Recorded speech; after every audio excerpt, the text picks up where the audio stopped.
there are no open days. I would love to see, to be fair, how they try to sell themselves this year when the media frenzy has kind of put everyone against them.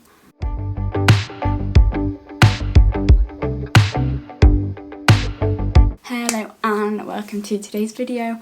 So I thought that I would do kind of a summary as to how my first semester has been here at the University of Manchester. So it is meant to finish on week 12 and tomorrow is the start of week 8. However, as we all know, Boris has had an idea of sending everyone back in this special designated time period, which happens in weeks 10 to 11 or 9 to 10, something around there.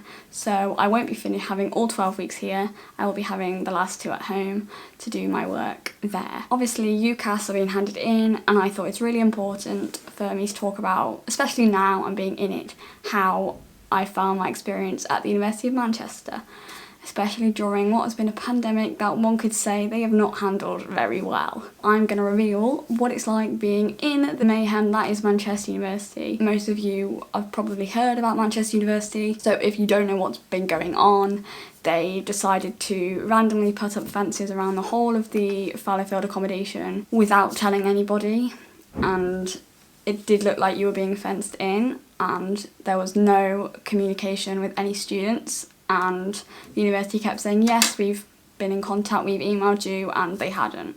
Nancy sent out an email. She was like, I've put up these fences because to protect people. And then the next minute I'm getting an email saying, we must find out who put up these fences. When she literally just said it was her, like they're twisting their story to kind of put the blame on someone else. And it ended up in like a big protest, and it ended up with half the students kicking down the accommodation. Well, not the accommodation, the fences. So the second thing that went on is that they actually stopped our swipe cards from working. So we had swipe cards for accommodation and they stopped working, and they changed it to like the ID card that you now have to use, but people didn't know that. So I literally couldn't get into my own accommodation, and I had to get someone else to let me in to get the right thing to work, because there was just no communication about that whatsoever. The security, they've hired some more security people to stand at like the entrances and ID people as they're going in, but they only do that over the weekend. And the idea is to stop other people getting in, but it's not stopped anything. If people want to get in, people will find a way. There's still been people that aren't meant to be on campus in campus. In my eyes, they're just wasting their money. Like they're trying to put all these people out there just so they can say they've done it. Another issue is obviously of the racial profiling of a student by the security. Well, these security people are the people that are meant to be protecting us. And I've seen the video footage, and if you search it up, you could probably find it, but I'm not gonna like link it anywhere. But it's awful that the security even thought that was acceptable. And the fact that they were only suspended, like they should have been fired. The evidence is right there, like there's no pending investigation needed. It was so wrong. I am paying £151 a week, I think it is. And included in that, I should get a common room. Now, the common rooms have been locked. They have been from the start, and that's obviously a debate over the quality of the accommodation. Some people's accommodation has been flooded. The maintenance are really slow. Like our cooker didn't work for the first like 4 or 5 weeks, and no one came and did anything about it. So there were 10 of us all with just one cooker when we should have had 2. I mean, it's not been the best. Like my room's alright, everything works, but I know that's not the case for everyone. Mental health services are at a low. It's stupidly hard to get into the counselling service. Here, you fill out a questionnaire and it gives you a colour. So basically, like the first question is, are you already receiving help from like other services or other referrals? And if you click yes, then it gives you a colour, and you have 90 minutes. It's like 11 till 12:30 to ring up the counselling service. You have to phone again and again and again because everyone is trying to get through. Like you call people and they say, have you tried a university like services? But literally they're awful. Like I don't know anybody that's actually got through to them. Like a student died and the university did nothing to acknowledge to anyone that he died. They didn't offer any other support.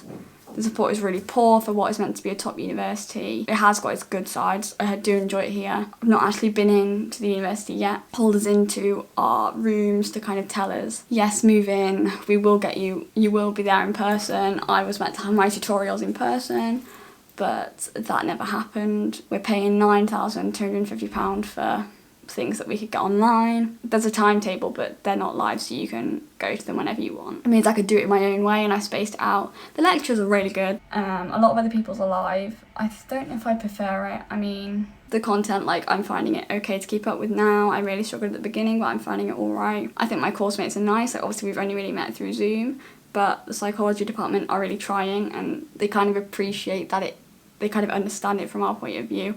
So I think if you're thinking about going to Manchester, obviously I can't speak highly of how the university has dealt with the issues it's had, but I'm hoping the teaching is good quality. Like, I'm not gonna lie, it's not worth £9,000. The lecturers are really lovely. Like, I've not had anyone that I think is bad as lecturers go. They go through the work at a steady rate, but obviously that's more course related. But I think it's really important not to ignore issues that are affecting everyone.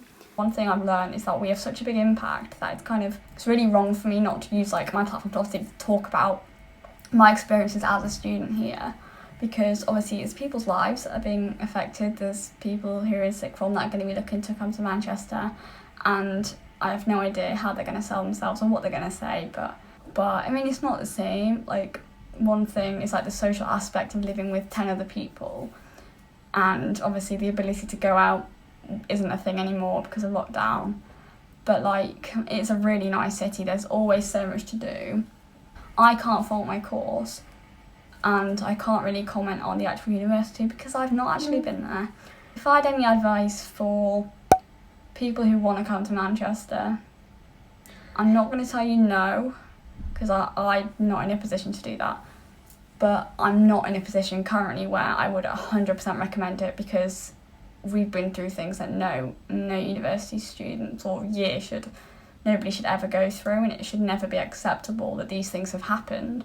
And that's definitely not something we're settling for. Like, as a student body, we are kind of fighting back and, like, being like, this isn't acceptable. Obviously there's been huge media attention on the university, and it's very likely that you can walk around and not see, like, camera film crews, because obviously it is news. It's so wrong, but it's so right that us as a student body are sticking up for what's right. You put a load of people that are pretty decently clever at a top university into one place, and you do something that is inhumane and completely wrong, like, they're not going to stand for it, and we're not gonna let that happen. So I think the university is really good. Like, the workload is really good. I love my course. It's really, like, intellectually stimulating. I think that's the right word. But the actual runnings of the university is very distorted and just really, really not right, and it really needs to sort itself out, like, quickly, because they're going to lose so much. Like, there's going to be such a knock-on effect of all this, especially when, like, student mental health, and especially in a pandemic, it's almost focused on even more. And to just see, like, one university that just keeps making, like, bad examples one after another, I do think it's going to be really hard for people to be like, yeah, this is a university I want to go to. So Nancy may say that time will tell whether this is going to affect Manchester, but I think it is. It would be very wrong if it didn't. I think as a society we've got to kind of accept that if things are wrong, that either you do something to change it, or you kind of by not doing anything, you're kind of saying it's acceptable. When the university buildings some of them are open, and they do have hand sanitizers, there is a one-way system in place, they do have the social distancing things in place, there's just people can't actually, like, it's just the logistics about getting people to go there, but they do have the stuff ready, it's just not open for everyone, but they do have that in place. I'll give them that. Thank you for watching. I'll see you next time, and yeah, that's all I've got to say. I don't know what to say.